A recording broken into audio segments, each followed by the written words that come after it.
ইসলামের পক্ষে কবুল করেন, আল্লাহুম্মা আমিন।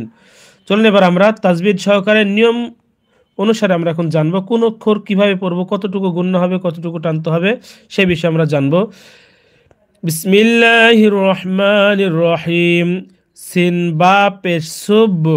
এই যে দেখুন বা অক্ষরে কি আছে, সাকিন আছে, মানে জজম আছে। জজম বা সাকিন একই কথা।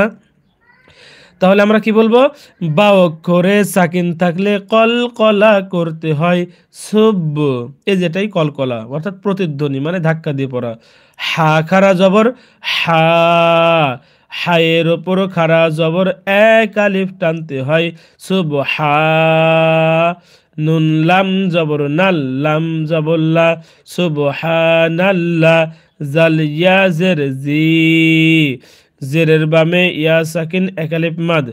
একালিফ মাদের পরে এই যে লম্বা আমরা পেয়েছি, মানে আলিফ অক্ষর পেয়েছি, এই জন্য একালিফকে আমরা তিন আলিফ টানবো, তার নাম মাদ্দে মুনফাসিল।